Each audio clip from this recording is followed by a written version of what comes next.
नमस्कार. अबोली मालिकेच्या आजच्या भागामध्ये आपण बघूया. अबोली त्या दारू प्यायलेल्या माणसाला विचारत असते, "तुम्ही खरं-खरं सांगा, गाडीमध्ये बसलेल्या माणसाला तुम्ही ओळखाल का?" तेव्हा तो माणूस म्हणतो, "हो, मी त्याला ओळखेन." तेव्हा अंकुश आपल्या मोबाईलमध्ये आता प्रिन्सचा फोटो दाखवतो आणि तो म्हणतो, "तो माणूस हाच होता का?" तेव्हा इथे तो माणूस म्हणत असतो, "नाही, मला आता नाही आठवत." तेव्हा अंकुश म्हणतो, "लवकर सांग, माझ्याकडे जास्त वेळ नाहीये, कळलं तुला?" तेव्हा इथे अबोली म्हणते, "हे बघा, मी तुम्हाला माझ्याकडची ही सोन्याची अंगठी देते, पण प्लीज सांगा, तो माणूस हाच होता का?" तेव्हा तो आता अंगठी घ्यायला जात असतो. तेव्हा क्रिश म्हणतो, "किती लालची माणूस आहेस रे तू. पैसे घ्यायला निघतोयस लगेच. त्या मुलीच्या जागी तुझी मुलगी असती तरी सुद्धा असंच केलं असतंस का तू सत्य सांगायला?" तेव्हा अंकुश म्हणतो, की "क्रिश थांब, त्याला काही करू नकोस. आपल्याला याच्याकडून आता माहिती मिळवणं सगळ्यात जास्त गरजेचं आहे. जी आपल्याला इम्पॉर्टंट माहिती हवी आहे ना, ती सगळी याच्याकडेच आहे." तेव्हा आता तो अबोलीला ती अंगठी त्या माणसाला द्यायला सांगतो आणि अंकुश पुन्हा विचारतो, की "खरं-खरं सांगा, हा तोच माणूस होता का?" तरी ते प्रिन्स आता नव्हता असं तो म्हणतो. "नाही, हा माणूस नव्हता." तेव्हा अबोली म्हणते, "सर, मी तुम्हाला म्हणाले होते ना, प्रिन्स एवढी मोठी चुकी करणारच नाहीये." तेव्हा अंकुश म्हणतो, "बरं झालं, तो माणूस प्रिन्स तरी नव्हता." तेव्हा क्रिश म्हणतो, "मग कोण होता ते सांगशील का? त्या माणसाला ओळखशील का तू? खरं-खरं सांग." तेव्हा इथे तो म्हणत असतो, "हो, मी त्या माणसाला ओळखेन ना, पण तो माणूस हा नव्हता." तेव्हा अंकुश म्हणत असतो, की "क्रिश, आता तुला एक काम करायचं आहे. आता याला बरोबर नेऊन त्या माणसाचं स्केच तयार करावं लागेल आणि मग त्या माणसाला आपल्याला शोधावं लागेल. पण आता एक खात्री तर पडलेली आहे, की तो माणूस प्रिन्स नव्हता." तेव्हा अबोली म्हणते, "दादा, तुम्ही त्या माणसाला काही बोलायला गेला नाहीत का? त्याने तुम्हाला काय दिलं?" तेव्हा तो माणूस म्हणतो, "मी गाडीजवळ गेल्यानंतर त्या माणसाने मला पैसे काढून दिले हातामध्ये आणि मला तिथून जायला सांगितलं. मी पैसे घेतले आणि तिथून निघून गेलो." असं तो माणूस म्हणत असतो. तर इथे आता अबोलीची आई खूप रडत असते. ती म्हणत असते, की "माझ्या प्रिन्सला या प्रकरणातून काही करून बाहेर काढायला हवंय. त्याने काही केलेलं नाहीये." तेव्हा भावना म्हणत असते, "ए गप्प बस ना, मगापासून आपली गळा काढते. आता प्रिन्सला या प्रकरणातून कसं बाहेर काढायचं ना, याकडे आपण लक्ष देऊया. त्यासाठी ना माझ्याकडे एक प्लॅन आहे आणि त्या प्लॅनमध्ये तुला भाग घ्यावं लागेल आणि तुला तसंच वागावं लागेल." तेव्हा भावना आता इथे अबोलीच्या आईला प्लॅन समजावून सांगते.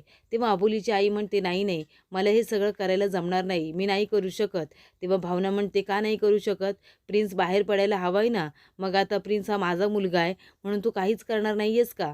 या जागी जर अबोली असती तर लगेच मदत करायला गेली असतीस ना. आता माझ्या प्रिन्ससाठी तुला हे करावंच लागेल." तेव्हा इथे अबोलीची आई म्हणते, "ठीक आहे, मी प्रिन्ससाठी हे सगळं करायला तयार आहे." तर इथे अबोलीची आई आता चाळीमध्ये आलेली असते मनवाला भेटायला. तेव्हा इथे मनवा म्हणते, "कोण आहात तुम्ही?" तेव्हा इथे अबोलीची आई म्हणते, की "मी अबोलीची आई आहे आणि प्रिन्सची आई आहे." तेव्हा इथे मनवा म्हणते, "चला ना काकू, आतमध्ये चला." तेव्हा इथे अबोलीची आई म्हणते, "नाही, नाही, आतमध्ये नको. मला तुझ्याशी बोलायचं आहे मनवा. हे बघ मनवा, जे काही झालं ना त्याच्यामध्ये खरंच प्रिन्सची काही चुकी नाही आहे. तू एक काम कर ना, आताच्या आता हे सगळं बंद करून टाक ना. मी तुला हवं तर पैसे द्यायला तयार आहे." तेव्हा इथे आता मनवा म्हणत असते, "असं काय करताय तुम्ही काकू? तुमच्या मुलाच्या जागी जर दुसरा कोणी मुलगा असता तरीसुद्धा तुम्ही असंच बोलला असतात का? अहो, तुमच्या मुलाने जबरदस्ती केली माझ्यावरती. माझं आयुष्य उद्ध्वस्त केले आणि तुम्ही तुमच्या मुलाला असं बाहेर काढायला बघताय का?" तेव्हा अबोलीची आई म्हणते, "हे बघ, मी खरं सांगते मनवा, माझ्या प्रिन्सने खरंच काहीच केलेलं नाही आहे गं. तू एक काम कर ना, तुला मी हवे तेवढे पैसे द्यायला तयार आहे, पण प्लीज या प्रकरणातून माझ्या प्रिन्सला बाहेर काढून टाक." तेव्हा इथे मनवा म्हणते, "हे बघा काकू, मी तुमचा खूप आदर करते. तुम्ही हे पैसे घेऊन आहे ना इथून निघून जा. प्लीज तुम्ही निघून जा. मी तुमच्या मुलाला माफ नाही करू शकत." तेव्हा इथे अबोलीची आई म्हणते, "हे घे ना, हवे तेवढे पैसे घे, पण प्लीज ही केस मागे घे." तेव्हा तिथे आता नीताई तरी म्हणते, "बघा, बघा, या इकडे या. तुमची लाडकी अबोली आहे ना, तिचं कारस्थान बघा. स्वतःच्या आईला पाठवले मनवाला पैसे द्यायला. आता ही कोण आहे माहिती आहे तुम्हाला? अबोलीची आई आणि त्याचबरोबर प्रिन्सची सुद्धा आई आहे. आता प्रिन्सला या प्रकरणातून बाहेर काढण्यासाठी मनवाला पैसे द्यायला आल्यात या. अहो, तुमच्या मुलाने तिच्यावरती जबरदस्ती केली, तिचं आयुष्य उद्ध्वस्त केलंय आणि तुम्ही काय करताय? तुमच्या मुलाला बाहेर काढण्यासाठी त्या मनवाला पैसे देताय तुम्ही. हे बरोबर चाललंय का यांचं? सांगा बरं चाळकऱ्यांनो." तेव्हा इथे चाळीतल्या बायका म्हणत असतात, "काय हो अबोलीची आई, हे वागणं तुम्हाला शोभतं का? या जागी जर दुसरी कुणी मुलगी असती आणि त्या मुलाने जर असं केलं असतं तर तुम्ही असंच माफ करायला सांगितलं असतं का?" तेव्हा इथे नीता म्हणत असते, "नाहीतर काय, अशा बाईबरोबर काय करायला हवं आहे? तिला शिक्षा द्यायला हवी आहे ना." तेव्हा इथे मनवा म्हणते, "हे बघा, हे आमचा मॅटर आहे, तुम्ही याच्यामध्ये पडू नका." तेव्हा नीता म्हणते, "असं कसं तुमचा मॅटर आहे? तुला आम्ही सगळेजण मदत करायलाच इथे आलोय ना. अबोलीची आई तुला पैसे देते हे तुला चालतंय का?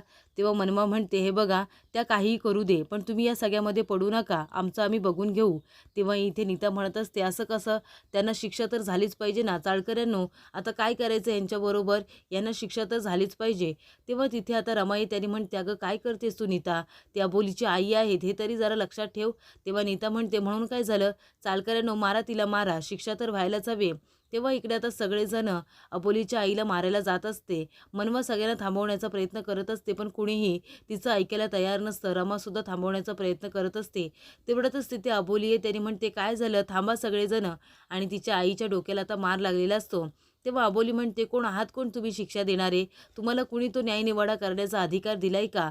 हे बघा, आता कुणी एक जरी पुढे आलं ना, तर माझ्यापेक्षा वाईट कुणीच नसेल, लक्षात ठेवा." तेव्हा अबोली म्हणते, "चला आई, चला माझ्याबरोबर आतमध्ये. राघू तू सुद्धा चल."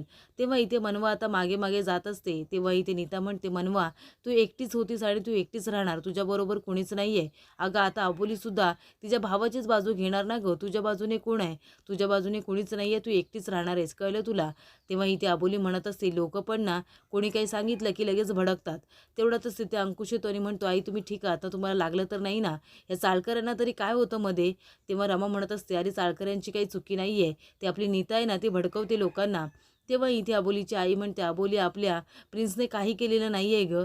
तेव्हा अबोली म्हणते, "आई, प्रिन्सने तुला तरी काही सांगितलंय का गं? म्हणजे मला त्याने काहीच सांगितलेलं नाही आहे." तेव्हा इथे अबोलीच्या आईला आठवतं प्रिन्स म्हणालेला असतो, की "तुम्ही दोघींनी हे सत्य कुणालाही काही सांगायचं नाही आहे." तेव्हा इथे अबोलीची आई गप्पच बसते. तेव्हा अबोली म्हणते, "आई, मला खात्री आहे आपल्या प्रिन्सने ना काही केलेलं नाही आहे. पण तू एवढं मोठं सत्य लपवतोय का?" तेव्हा तिची आई म्हणते, "तुला खात्री आहे ना आपल्या प्रिन्सने काही नाही केले? मग तू त्याला बाहेर काढ ना. त्याने खरंच काही केलेलं नाही आहे. तुम्ही प्लीज त्याला बाहेर काढा." तेव्हा इथे अंकुश म्हणत असतो, "पण आई, त्याने स्वतःच्या तोंडाने हा गुन्हा कबूल केलाय. आम्ही त्याला आता कसं बाहेर काढायचं?" तेव्हा इथे तिची आई म्हणत असते, "मी तुम्हाला हवे तेवढे पैसे द्यायला तयार आहे. हवं तर आपण बाहेर हे सगळं आपण मिटवण्याचा प्रयत्न करूया." असं आता अबोलीची आई म्हणत असते. ती म्हणते, "मी हवे तेवढे पैसे द्यायला तयार आहे तुम्हाला." तेव्हा नीता म्हणते, "मनवा बघितलंस ना, आता अबोलीची आई तुला पैसे देत होती. तू विकली गेली नाहीस ना, तर आता अंकुशला आणि अबोलीला पैसे द्यायला तयार झाले. आता ही अबोली तुला न्याय मिळवून देईल का? अगं पैसे बघितल्यानंतर कुणाची सुद्धा नियत फिरते. आता अंकुश आणि अबोलीसुद्धा पैसे घेणार आणि ही केस सोडून देणार. बघ तू, तुला काही न्याय मिळणार नाहीये." तेव्हा इथे अबोली म्हणत असते, "नीताताई, तुम्ही मनवाच्या मनामध्ये उगाच काहीही भरू नका." तेव्हा नीता म्हणत असते, "मी कशाला काही भरवते? तिच्यासमोर जे काही चाललंय ना, ते बघते ना ती. आणि अबोली, आता तूच सांग, तुझ्या भावाने तिचं आयुष्य उद्ध्वस्त केलंय आणि तुझी आई तुम्हाला आता पैसे देणार आहे. मग तू आता घेणार आहेस का मनवाची बाजू?" तेव्हा इथे अंकुश म्हणत असतो, "नीता तू गप्प बस. तू कशाला तिचे कान भरतेस अजून?"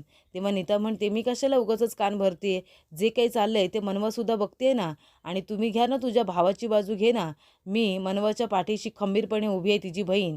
तेव्हा इथे मनवा म्हणत असते, "नीताताई तुम्ही गप्प बसा. तुम्ही अजून आगीत तेल ओतू नका. कळलं ना तुम्हाला?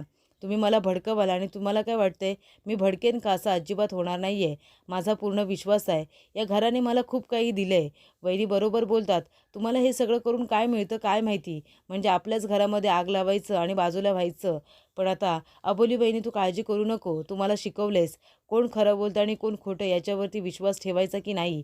आणि माझा तुझ्यावरती पूर्ण विश्वास आहे. तू जे काही करशील ते योग्यच करशील. आणि नीताताई तुम्ही आता इथे आम्हाला आहे ना भडकवायला येऊ नका. कळलं तुम्हाला?" तेव्हा इथे नीता म्हणत असते, "आता तू असं बोलतेस, पण जेव्हा तुझ्याबरोबर कोणीच नसेल ना, तेव्हा तू माझ्याकडे येशील. पण कदाचित तेव्हा वेळ हातातून निघून गेलेली असेल." तेव्हा नीता गेल्यानंतर इथे मनवा म्हणत असते, "अबोली वहिनी, मला माहिती आहे तू मला न्याय मिळवून देण्यासाठी प्रयत्न करतेस. पण आता मला तुला धर्मसंकटात टाकायचं नाही आहे. मला माहिती आहे की तुझ्याच भावाने माझ्यावरती अत्याचार केलेला आहे, कारण ते ब्रेसलेट माझ्या ओळखीचं आहे. पण आता मी तुला या धर्मसंकटातून मोकळं करते. मी इथून निघून जाते आणि तुझ्या भावाबरोबर तुला जे काही करायचं आहे ते कर. त्याला बाहेर काढलंस तरीसुद्धा चालेल. मी काही बोलणार नाही आहे. पण आता मी इथे राहणार नाही आहे. मी इथून निघून जाते." असं आता मनवा म्हणत असते. तर पुढील भागामध्ये आपण बघूया. इथे अबोली म्हणत असते की "आई तू आराम कर बरं." तेव्हा अबोलीचा आईचा फोन आलेला असतो. तेव्हा अबोली तो फोन घेऊन येत असते.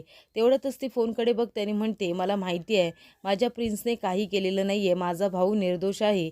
त्याने मनवाला त्रास दिलेला नाही आहे."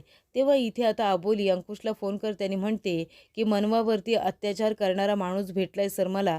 तेव्हा अंकुश म्हणतो, "तो कोण आहे?" तेव्हा इथे आता अबोली त्या माणसाला शोधून काढणार असते.